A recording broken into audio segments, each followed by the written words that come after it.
One of the stars of the new Bosch benchmark series is definitely the Flex Induction Cooktop. So for example, with an induction cooktop, you usually have defined burners. And defined burners mean that you're limited to certain sizes of pans because the inductors are designed to recognize the size of those pans. But with a flex induction, we can use a couple of small pans on the flex zone, or we can use that flex zone for one very large, oversized pan. Now, we are great fans of induction cooktops. Of course, we love all our products, but there's something to be said about standing in front of an induction cooktop on a hot day and having no heat coming back at you. That's because when we cook with induction, we only have a 5% heat loss. Another great feature of induction is that it requires minimal ventilation.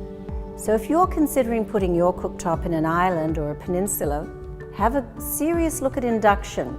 I'm going to show you a few ways in which we use the induction cooktop here in the showroom to give you a sense of the amazing versatility of this Bosch Flex Induction cooktop.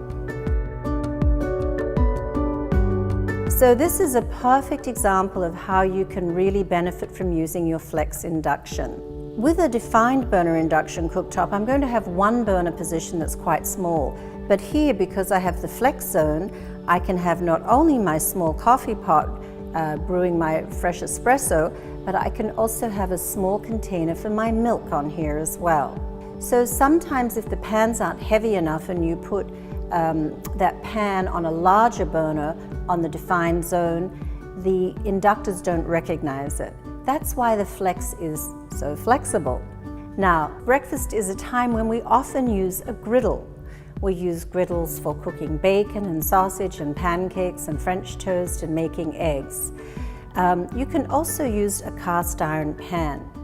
Take care when you heat your pans up on your induction cooktop.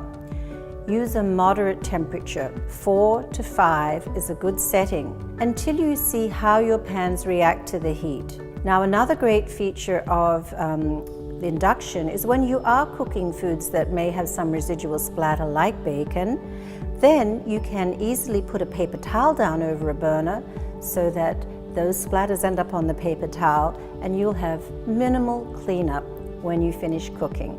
So one of my favorite features of cooking with the induction cooktops is the timer. Now, I can link the timer to each burner on the cooktop.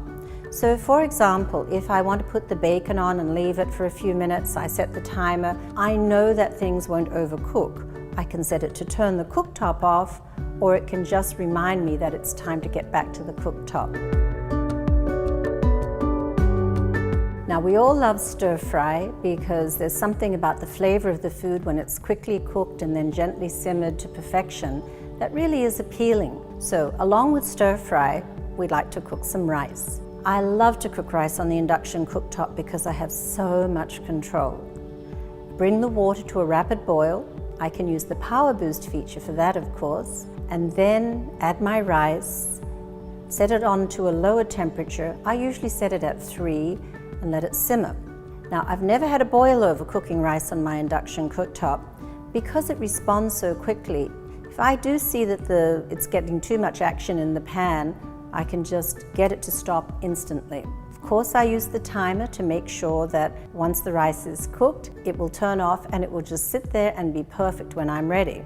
Now, when it comes to cooking meats and vegetables for stir fry, we have a major difference from cooking on gas.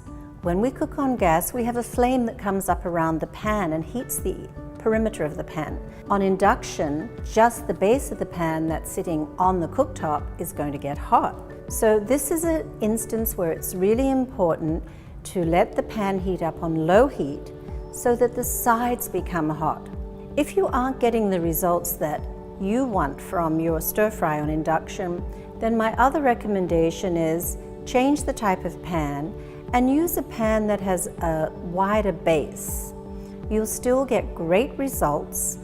I found that this stainless steel wok does a great job. It has a flat bottom, it's got shallow sides, it heats up really quickly but very evenly. But you may have to try a few to find one that suits you best. Now, along with my stir fry and rice, I'm grilling some pork tenderloin here. And you can see that using the grill on the flex induction is a great asset to me to have the flex zone, because now I have this lovely even heating. Again, you can use paper towels under any of these pans to avoid a massive cleanup. And when you have tools like this to cook with, you know your food actually comes out better because you're not hectic and rushing around the kitchen. Another great example of how you can benefit from using your flex induction cooktop. Now, most people love risotto, but sometimes we make our risotto with a small orzo pasta, and we get great reviews on this. So we saute some onions and a little bit of linguiça sausage, and then we add the orzo in, and just the same as when you make risotto, then you add some hot stock. Of course, induction is so easy to do this on because you've got one pan here doing the cooking, your stock is sitting here simmering. This particular dish cooks very, very quickly. Risotto made with, in the typical fashion with rice can take 35 to 40 minutes. But with this orzo pasta, it'll probably be done in about 15 to 20 minutes. So what we're going to serve with it is a little bit of blackened salmon. Now, when it comes to searing fish on your cooktop, it can be very, very easy, providing you use the right type of pan. Now, stainless steel works very well on induction, but make sure you choose pans that have this heavy base so that they'll sit nice and flat on the cooktop. Heat the pan over very moderate heat. Add your oil, and when you see it start to shimmer, move the temperature up a little bit. Maybe 6 would be the maximum. Carefully lay your fish into the pan.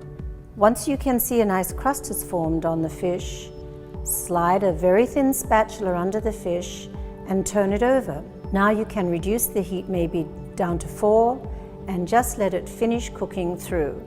This way you'll get a lovely flavorful piece of salmon, be a lovely accompaniment to your orzo pasta risotto. I've found a great selection of pans to cook with on induction over the years. We certainly love high quality cast iron and good quality stainless steel. But if you're afraid you can't find the right kinds of pans to cook with on your induction cooktop, do check the Bosch website. They have some fabulous accessories for the flex induction cooktops, and they have some great suggestions about pans that you can use with success.